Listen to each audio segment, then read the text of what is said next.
Roy Englebrecht is in a truly tough business, the fight game. For more than 30 years, he's been promoting boxing matches, and now he's added mixed martial arts to his monthly shows at the county fairgrounds in Costa Mesa. The fight game seems as popular as ever, but it's violent and controversial too. What kind of guy does this sort of thing? And with so much concern about concussions and other health risks, what's the future of professional fighting? In this corner, Roy Englebrecht, right now on Inside OC. Inside OC is brought to you by... Each new community 5 Point brings to life represents a promise delivered. Great neighborhoods are more than just places to live, they are places to connect. 5 Point is a proud sponsor of public television and community programming.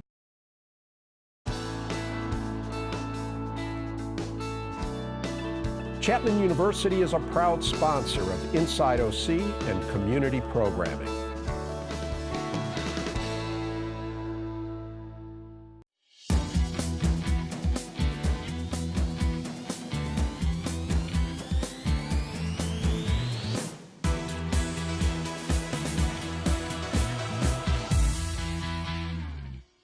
So we probably paid maybe $8,000 and saved $200,000. So another good deal there. It was another good deal, absolutely. We like Hi, this. I'm Rick Reiff, and I'm talking with Roy Englebrecht. Roy, great to have you on. You're the first fight promoter we've had on Inside OC, and I suspect some of this public television audience, doesn't know a lot about the fight game. And I got to ask you, how does somebody become a fight promoter? Well, in California, it's very easy.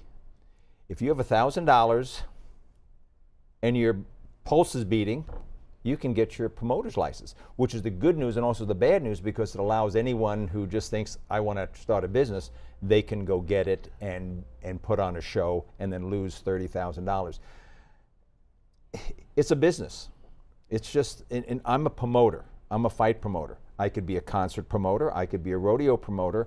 What I have to do is put a budget together, sell tickets, hope my expenses are not as much as my income, and find a market that you think there might be fight fans here. Okay, interesting analogy you draw, because, all right, a concert promoter, and a fight promoter, okay, but as a fight promoter, you're also dealing with people's lives. It's a dangerous sport. People can get hurt. There's always, that element around boxing, the unsavory perceptions, lawsuits, all that kind of thing. I mean, it's a little tougher. And Rick, a lot of times I've said, golly, I'm in the business.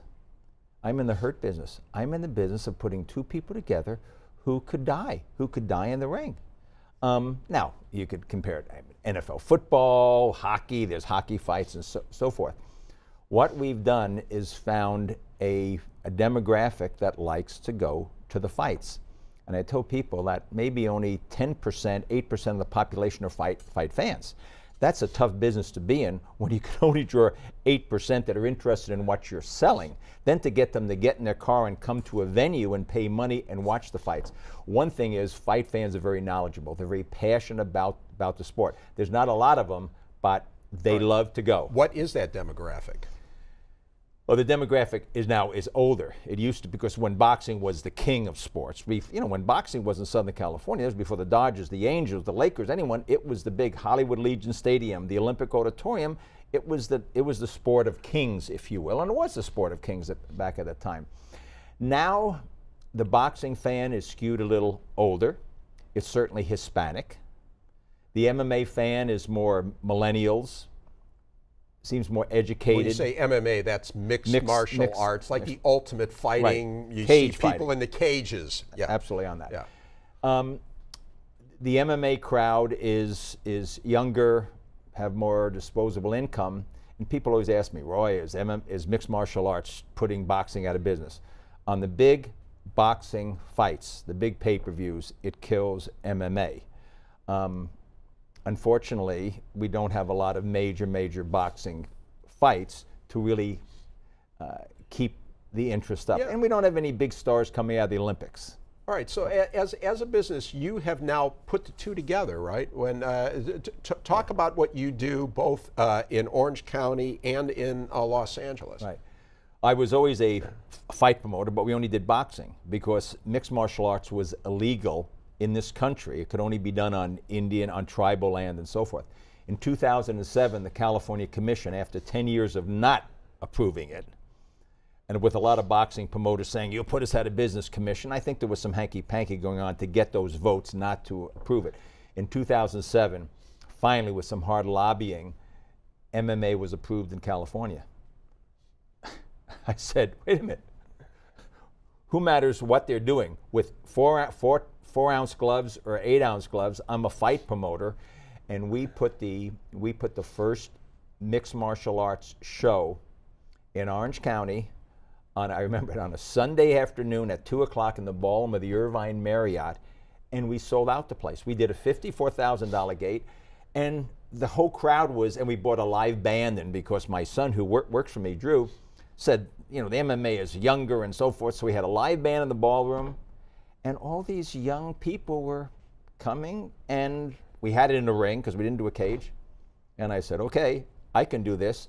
And then we started to do hybrid shows, boxing and MMA at all our Battle in the Ballroom shows, the Irvine Marriott, and then to the Hangar when we started our Fight Club OC concept 7 years ago. The Hangar at the Orange County Fairgrounds in Costa Mesa. Right. You've also done some things at the Los Angeles Coliseum.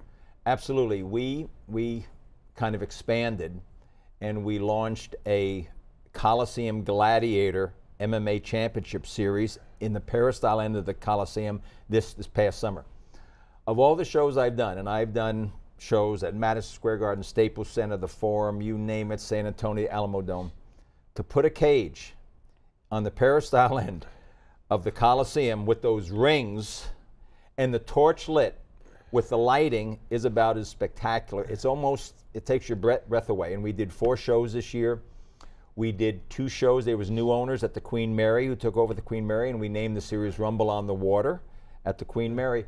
So this has been, my business has never been better because we've expanded. Even though our Fight Club OC shows in Orange County are kind of a landmark show in the country, there's never been a show that has gone on that long, 25 years at the Marriott, 7 years at the Hangar. As you said, a lot of people think boxing is kind of dying out for any number of reasons, and you say you're doing better than ever. We're doing better than ever because we found our niche, a club show. I kind of tell people so they know, I say, we're the kings of minor league fighting. Let the big boys, let Oscar De La Hoya, Golden Boy Promotions, Top Rank, the UFC, do those big shows with all those big costs and all those big purses. Let us find our niche. Let's just do the local club shows. I tell people I can make $15,000 30 times. It's very hard to make $450,000 one time, and too many people, because it's so easy to promote, think they're going to hit a home run and they strike out. Before you were a boxing promoter, you were a sports promoter in other areas.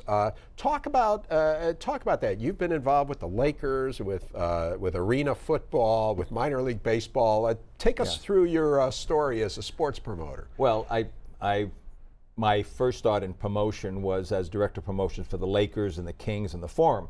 Jack Ken Cook at that time hired me, and he owned the building. And he owned both teams, and he owned all the shows, and he didn't own the shows, but then we had to promote the circus and the ice shows and so forth. I worked for Jack Ken Cook his last 5 years, and Jerry Buss's first 2 years.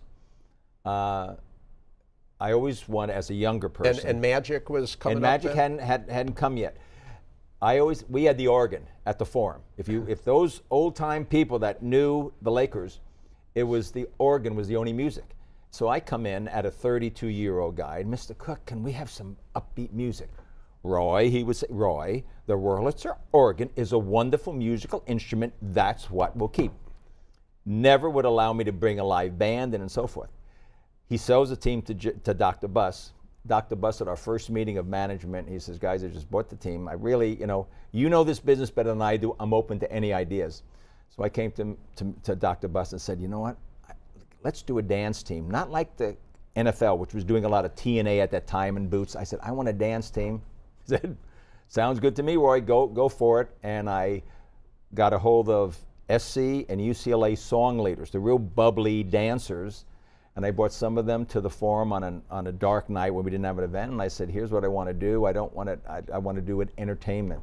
They loved the idea, and the Laker girls were born. We practiced. So you were the inspiration for the Laker girls. I have pictures with that first group of Laker girls, who, by the way, some of those girls are grandmothers right now, if you can believe that, because we think of the Laker girls. You watched the game last night, a couple nights ago. Here's these young, good-looking girls. Now they're older, good-looking girls. They're older. Oh, absolutely. Yeah. I'm sure. Dolly Zachary and Carol Pike and Lori Ryan are probably grandmothers on that. And that's what we started, Laker girls. Then, after 7 years, I got a championship ring. I felt that minor league baseball, isn't every guy would love to own a team? Right. Well, I'm not going to buy the Lakers. Minor league baseball. And I had read something, and I'm a firm believer in being an entrepreneur. An entrepreneur is seeing something before anybody else does. And I remember that there was a story in the LA Times business section back in like 1982 that the Inland Empire was the fastest growing area in the state. Well, if it's the fastest growing, they probably need something to entertain them. I drove out there to San Bernardino at the time, which was a thriving community. I looked around and said, you know what? This looks like a baseball town. And I didn't have the money, but I had a friend who knew the attorney for Mark Harmon, a guy named Barry Axelrod, who was an agent. I went to meet Barry in San Diego. I said, Barry, you don't know me. I spent time with the Lakers, but San Bernardino will be the place to go for minor league baseball. Here's some stats. 2 weeks later, he called and said, I talked to Mark. You've got Mark's money. Let's get it. We bought a minor league team, the Ventura Goes, for $260,000, moved it to San Bernardino. It became the Spirit. 4 years later, the city of Rancho Cucamonga called me and said, if we build a stadium, will you come? And we had told San Bernardino, we are selling out, build this new stadium. San Bernardino said no. We left, went to Rancho Cucamonga. We became the Rancho Cucamonga Quakes, which became the most successful minor league franchise. And then we sold it about 7 years ago to the Brett brothers for over $6 million. So that was our minor league baseball ownership. The key in sports, Rick, is like anything else, buying property. Buy low and sell high. Right now, to buy an NFL team, you would be hard pressed. I don't care how much money you're getting from TV or your gate revenue. If you're spending $2 or $3 billion, it's hard when you only play 16 games or 82 games to have some sort of return on investment. When you're buying a team for $260,000 and you have 70 games to make it back, you can do pretty well. It's very hard to make it anymore. There are no good deals. Rancho Cucamonga 7 years ago, $6 million. You know, you can't charge major league prices on a minor league level. So looking out forward, let's go back to your main business, the fight game. Is there a future, especially in a place like California where there's so much consciousness now about health effects? They talk about football and concussions. It's worse in boxing, right? And in mixed martial arts, it's even worse than that, the kinds of injuries people sustain. Can you keep going, or are you worried about public opinion? Right. There's always a concern, and we talk about it, that the sport will be regulated out of business. Right now, out in the fight business, it's not about concussions, it's about weight cutting. Severe weight cutting that fighters try to lose 20 pounds in 3 days so they can make the contracted weight because they feel if they're a big guy but they don't want to fight the guys at their height, they lose weight so they can fight smaller guys. We've had people overseas that have died because they can't rehydrate in time or they hurt their body. If you lose a substantial amount of weight in a short amount of time, it does affect not only your ability to fight, but it also affects your brain. So that's one more thing. I mean, people starving themselves, and you've got all the concussions. How does it keep going? How does that business? I've always been fascinated. I can remember back in the late 50s, early 60s, they did that movie, The Harder They Fall, in the 50s about with Humphrey Bogart. Let's ban boxing and you know all that. And there's been a drumbeat as long as I've been alive, and the fight game goes on. Well, it's just part of our heritage, part of our. I mean, it's just part. It's a sport. Now, is it being regulated? Is there a concern? NFL is addressing the concussions. You know what? I don't know. I don't think it'll be regulated out of business. You could have a couple of deaths in the business, then you're going to have some legislators calling for a ban or more rules. Has anything been done over the years to make it safer? Not with boxing and head trauma and so forth. There's 8-ounce gloves and 10-ounce gloves. There were 8-ounce gloves and 10-ounce gloves 50 years ago. There hasn't been anything. And since you brought that up, just so viewers can get a feel, you were kind enough to bring these so that folks could see what it's like. And so I'm slipping on these gloves, which is not something I'm accustomed to doing. Yeah. But so this is what kind of a glove is this here? That's a boxing glove, and that's a 10-ounce glove. That would be the heaviest glove. If you're 147 pounds and over, you wear it. But notice, Rick, that has padding on it, so that in fact there is, when it does hit another person, I don't want to say it's an easier hit, but there is some padding involved, so that the trauma is not as great on that. And a fighter only fights 3 minutes and rests and so forth. All right, and now you also brought these much smaller gloves. That is a mixed martial arts. That's what the mixed martial arts, and that's why. You know, do you want to get hit with this, or do you want to get hit with this? And this is a 4-ounce, and this is 10-ounce. All right, now what I notice about this is my thumb is free on this, which could be bad for me or bad for the person I'm hitting. Yeah. I mean, you can do some damage with a thumb out like this. Yeah. Why do they have this kind of a smaller thing for the mixed martial arts? Because that's how mixed martial arts started, and they haven't changed anything.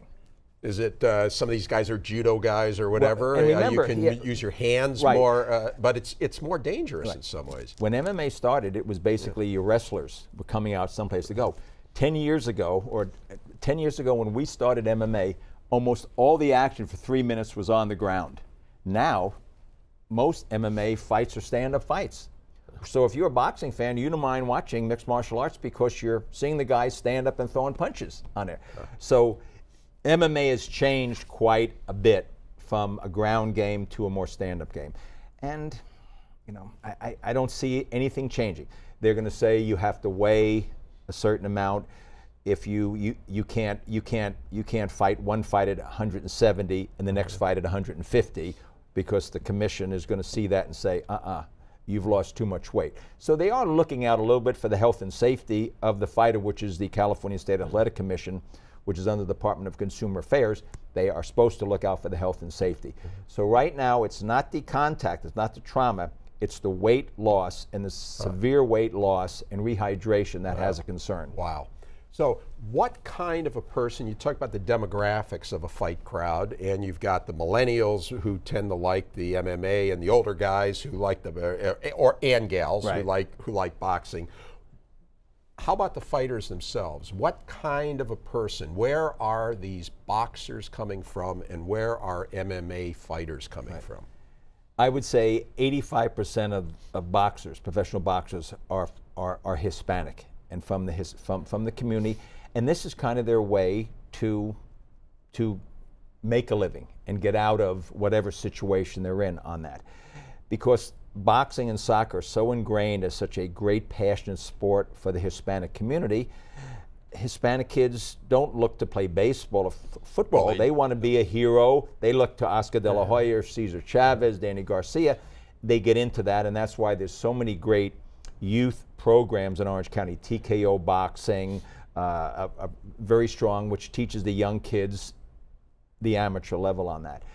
The MMA, a lot of wrestlers coming out of wrestling who have that ability then go to MMA. Wrestlers would be a college star. After he got finished graduating, he had no place to make any money. He had to get a job. Where if you play baseball and football and you're good in college, you go to the pros. MMA has really opened the door for a lot of college wrestlers. So there's where you're getting a lot of wrestlers, a lot of kickboxers are coming out of kickboxing and going to mixed martial arts. That's where the money is right now. What is there something also about so the economics? Certainly for the boxers, it's usually a lower economic stratum, somebody looking to move their way up. But just emotionally, that decision, I'm going to risk my life, I'm going to risk damage to myself, or inflict a lot of damage on somebody else. What kind of a person emotionally, psychologically does that? Yeah, we talk about that with our crew. Drew and I, my son, talk about it. That is such a unique athlete, because we know athlete. Having spent time in professional sports my whole life, I know the Magic Johnson, the Kareem Abdul-Jabbars, and the Don Fords, and the Marcel Dion's, and so forth. A fighter is a real unique individual because tremendous amount of training. Remember, you're a baseball player for the Dodgers. You go hit batting practice, you go to the outfield and shag balls, and that's practice. For a fighter, you're sparring 10 rounds 4 or 5 times a week. So for 30 minutes, you're getting hit in the head, even though you have headgear on.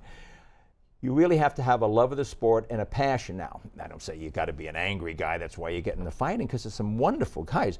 You take a guy out of the ring, Gennady Golovkin, Triple G, it's a wonderful guy. Oscar De La Hoya, a wonderful guy. When the bell rings, they become a different individual. That's their sport. People have to remember, they train. They just didn't get off the street and get into a fight.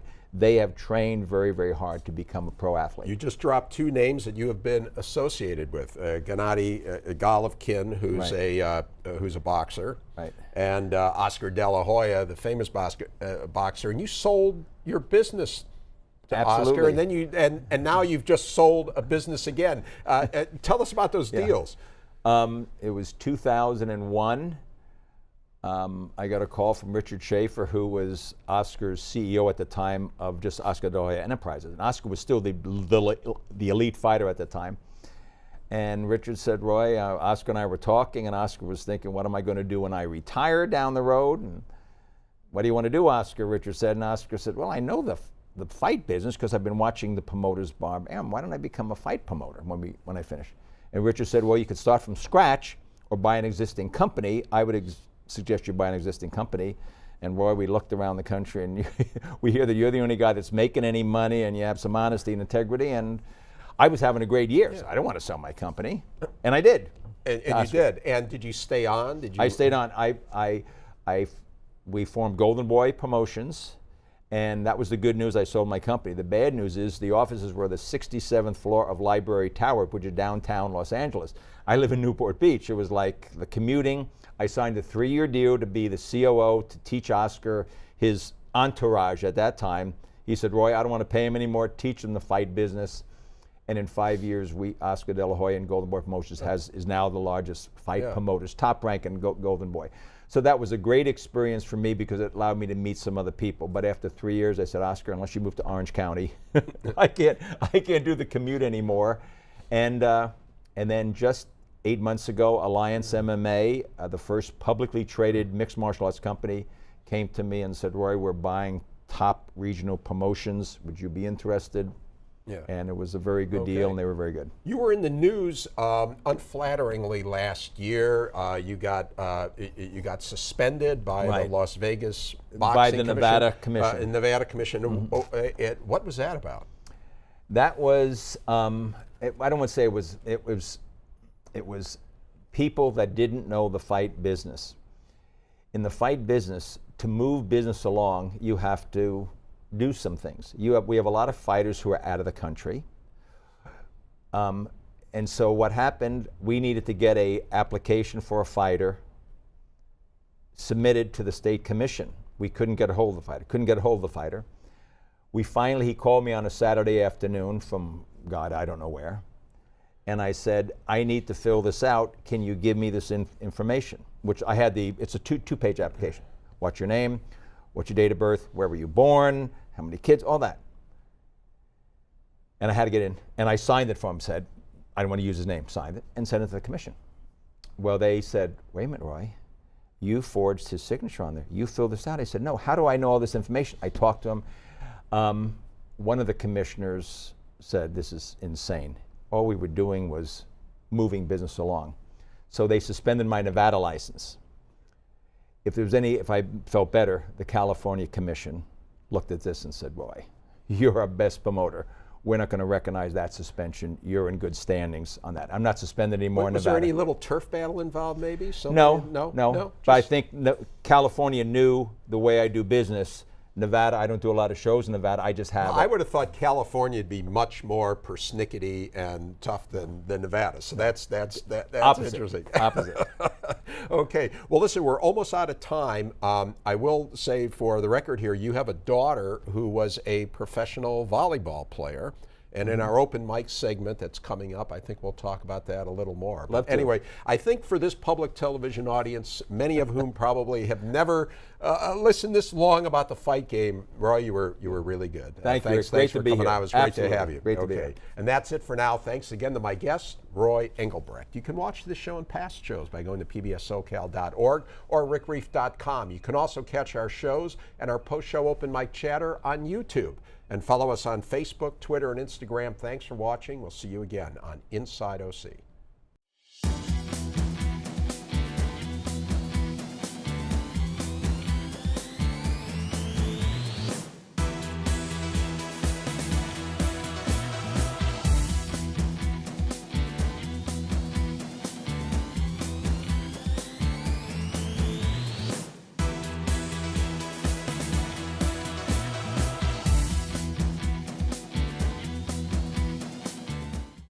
Inside OC is brought to you by Each new community 5 Point brings to life represents a promise delivered.